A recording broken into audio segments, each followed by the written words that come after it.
So we're going to talk about ebook readers today, and the reason being is that I recently picked up a Kobo Libra ebook reader, and I think we should have this conversation in 2021. The reason being is that a lot of you guys might be reading ebooks on your tablet, your smartphone, or other device, even your laptop. There are so many options to read ebooks nowadays that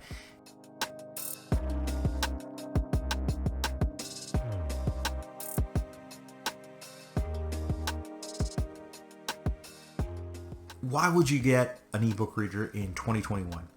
So I have my handy little Kobo, and I had a Sony ebook reader. That was my first ebook reader. It was actually from Sony, and I had it for almost 10 years, and the battery recently died on that device.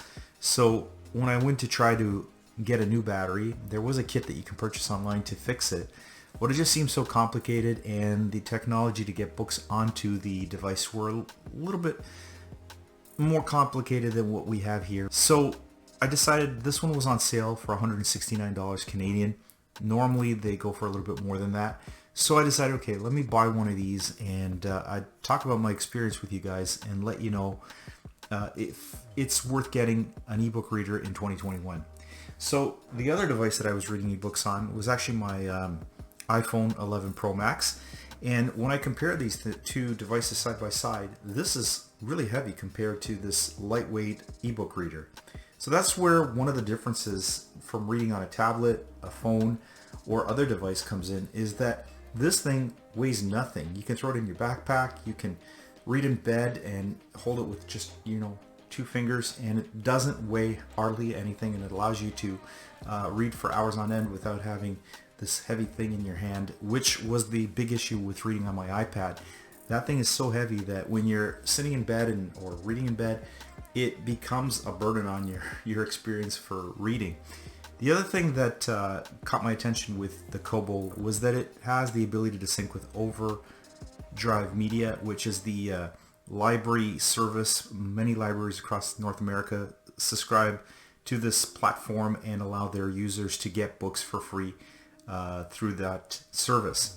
So this has Overdrive built in, meaning that I connected it to Wi-Fi, and I'm able to download any book from the library that's available, or when books become available from the library that have been on hold, I'm able to sync them up and download them to the device and read them on here.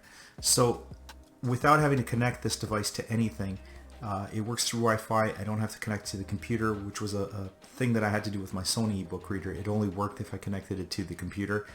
And I think that the overall experience with the e-ink has been great. I've been reading a lot of books on this lately, and I've found that I really read more because, one, this thing is lightweight, two, I can get a whole bunch of books free from the library, and three, the reading experience is a little bit more enjoyable, especially with the e-ink display, which is like reading an actual page from a book. It's not when you go on the iPad or another device like the iPhone, the screen isn't the same as reading paper. There is this noticeable difference, and it's kind of distracting. So I didn't find that I enjoyed that experience of reading on those devices, and that with the natural e-ink of the ebook reader, it was more natural, and I feel that I can spend more time with this device as opposed to the other tablets and other devices that I've been using for ebook reading in the last little while. So because this is from Kobo, there's also the Kobo store that you can purchase books, and you can also get EPUB books from other sources and PDF documents and stuff like that to read on the device. So it is a device that can work with other formats, but I would recommend that you stick with Overdrive because it's free, one, and two, with Kobo because they do have sales and specials on books all the time. So that's a good way to build up your collection of books without spending a lot of money. Now, I did consider the Kindle from Amazon, but I found that the Kindle wouldn't allow me to have Overdrive built in. So they were kind of like, you'd have to go through connecting the device to your computer, and it seemed very complicated when I was reading the instructions on Overdrive's website. Maybe you guys are doing it and maybe it's not as complicated as it seemed, but I didn't want to deal with that when I can just buy this device for about the same price as a Kindle and be able to get everything on here quickly and no effort. The other thing that's built in here is a web browser. So I haven't really used the web browser for much. First, it's very slow, and second, because of its black and white e-ink display, it's not a great experience when you're trying to go on websites that might have colorful pages that you'd like to look at and read. So it's more of a need to use basis, basically. If you just took this device with you, maybe to a hotel or on vacation, and you had to access the internet with this device, then at least it does have a web browser that you can connect through Wi-Fi. So it might save you from taking a few other devices. But then again, you probably have your smartphone.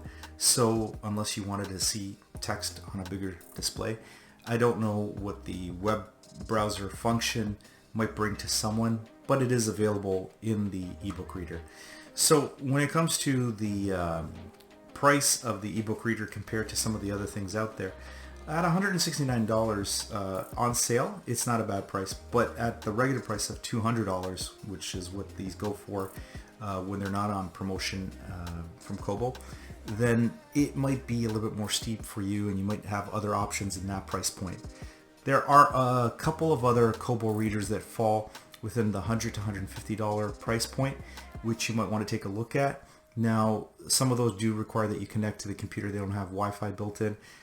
They're older models, and the pages aren't as smooth when you're going from one page to the other.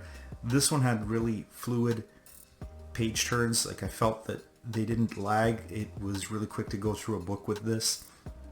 Battery life.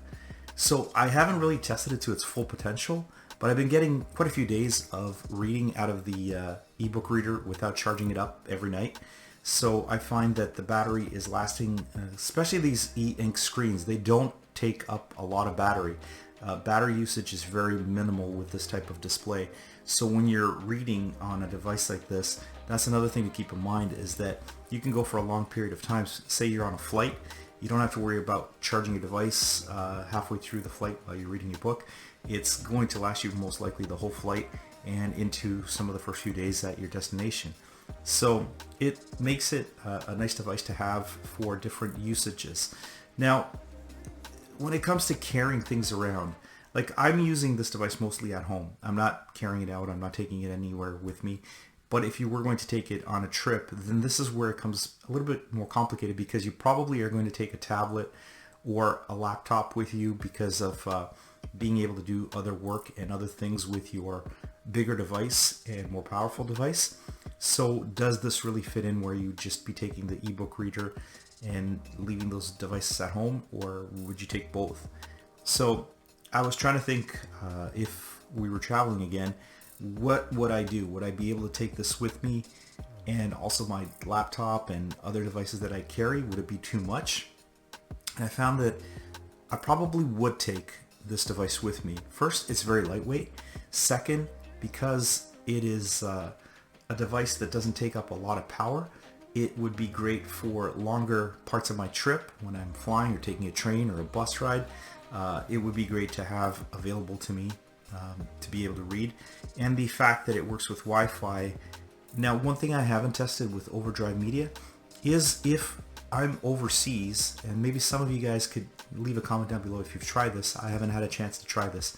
Would my local library allow me to download a book?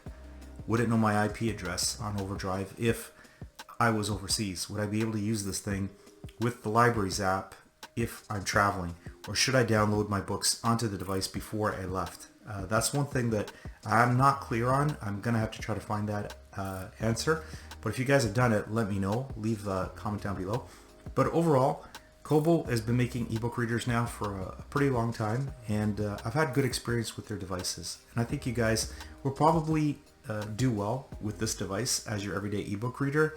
So that's my take on the Kobo. And if you guys are using other devices, or if there's something else you want to suggest, leave it in the comment box down below. And if you're new to the channel, we talk about different stuff all the time, technology mostly, and we'd love to have you guys as a subscriber. Hit the notification bell if you want to be notified when the next video goes up. And if you hit the like button, you help us get found in the YouTube algorithm. Until the next video, I'm going back to my ebook, and I'll see you guys next time.